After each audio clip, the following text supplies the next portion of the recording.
ಆತ್ಮೀಯ ವೀಕ್ಷಕರೇ, Patel news alert ಸುದ್ದಿವಾಹಿನಿಗೆ ಮತ್ತೊಮ್ಮೆ ಸ್ವಾಗತ, ಸುಸ್ವಾಗತ, ನಮಸ್ಕಾರ.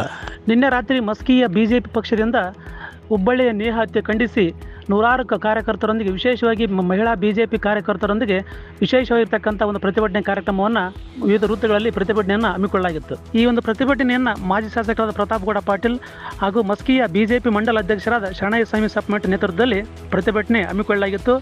ಈ ಒಂದು ಪ್ರತಿಭಟನೆಯನ್ನು ಮಸ್ಕಿಯ ವಿವಿಧ ಬಡಾವಣೆಗಳಲ್ಲಿ, ಪ್ರಮುಖ ವೃತ್ತಗಳಲ್ಲಿ ನೇಹ ಹತ್ಯೆ ಖಂಡಿಸಿ ಘೋಷಣೆಗಳನ್ನು ಕೂಗುತ್ತಾ ಕೊನೆಗೆ ಈ ಪ್ರತಿಭಟನೆ ಕಾರ್ಯಕ್ರಮವನ್ನು ಮಸ್ಕಿಯ ದೈವದ ಕಟ್ಟಿ ಕಾರ್ಯಕ್ರಮದಲ್ಲಿ ನಡೆಯಿತು. ನಂತರ ದೈವದ ಕಟ್ಟೆಯಲ್ಲಿ ಕಾರ್ಯಕ್ರಮ ನಡೆಯಿತು. ಈ ಕಾರ್ಯಕ್ರಮ ಕುರಿತು ಮಾಜಿ ಶಾಸಕ ಪ್ರತಾಪ್ಗೌಡ ಪಾಟೀಲ್ ಮಾತನಾಡುತ್ತಾ, ಇತ್ತೀಚೆಗೆ ರಾಜ್ಯ ಸರ್ಕಾರವು ರಾಜ್ಯದಲ್ಲಿ ಮಹಿಳೆಯರ ಮೇಲೆ, ವಿದ್ಯಾರ್ಥಿಗಳ ಮೇಲೆ ಅತ್ಯಾಚಾರ, ಕೊಲೆ, ಸೂಲಿಗೆ, ದಬ್ಬಾಳಿಕೆ ನಡೆದರೂ ಕೂಡ ರಾಜ್ಯ ಸರ್ಕಾರವು ಕೂಡ ಕಣ್ಣಿದ್ದರೂ ಕುರುಡು ರೀತಿಯಾಗಿರ್ತಕ್ಕಂಥ ವರ್ತನೆಯನ್ನು ವರ್ತಿಸ್ತಕ್ಕಂಥದ್ದು ನಾಚಿಕೆಗೇಡು ಸಂಗತಿ ಅಂತಂದು ಕಾರ್ಯಕ್ರಮದಲ್ಲಿ ಪ್ರತಾಪ್ಗೌಡ ಪಾಟೀಲ್ ಮಾಜಿ ಶಾಸಕರು ಮಾತನಾಡಿದರು. ನಂತರ ಮಾತನಾಡಿದ ಬಿಜೆಪಿ ಪಕ್ಷದ ಮಂಡಲ ಅಧ್ಯಕ್ಷರಾದ ಶರಣಯ್ಯ ಸ್ವಾಮಿ ಸಪ್ಮಠ, ಕರ್ನಾಟಕ ಸರ್ಕಾರವು ಕೇವಲ ಹಿಂದುತ್ವವನ್ನು ಟೀಕಿಸುವ ಮುಖಾಂತರ ರಾಜ್ಯದಲ್ಲಿ ಕಾಲಹರಣ ಮಾಡ್ತಿದ್ದು ಯಾವುದೇ ಅಭಿವೃದ್ಧಿ, ಪ್ರಗತಿ ಇಲ್ಲ, ಕೇವಲ ಮುಸ್ಲಿಮರನ್ನು ಓಲೈಕೆ ಮಾಡ್ತಕ್ಕಂಥ ಸರ್ಕಾರವಾಗಿದೆ ಅಂತಂದು ಬಿಜೆಪಿ ಅಧ್ಯಕ್ಷರಾದ ಶರಣಯ್ಯ ಸ್ವಾಮಿ ಸಪ್ಮಠ ಕರ್ನಾಟಕ ಸರ್ಕಾರಕ್ಕೆ ಟೀಕಿಸಿದರು. ಈ ಕಾರ್ಯಕ್ರಮದಲ್ಲಿ ನೂರಾರು ಬಿಜೆಪಿ ಪಕ್ಷದ ಕಾರ್ಯಕರ್ತರು, ಮಹಿಳೆಯರು ಹಾಗೂ ಹಿಂದೂಪರ ಸಂಘಟನೆಗಳು ಹಾಗೂ ಪ್ರಗತಿಪರ ಸಂಘಟನೆ ಕಾರ್ಯಕರ್ತರು ಕಾರ್ಯಕ್ರಮಕ್ಕೆ ಯಶಸ್ವಿಯಾಗಿ ನಡೆಸಿಕೊಟ್ಟರು.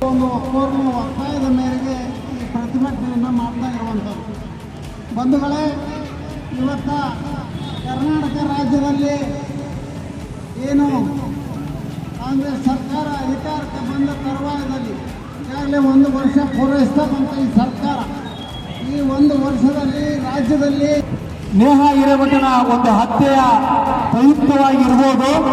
ಆದರೆ ಈ ಕಾಂಗ್ರೆಸ್ ಸರ್ಕಾರ ಬಂದ ನಂತರ ಹಿಂದೂಗಳಿಗೆ ರಕ್ಷಣೆ ಇಲ್ಲ ಅಂತ ಕಾಣ್ತಾ ಇದೆ.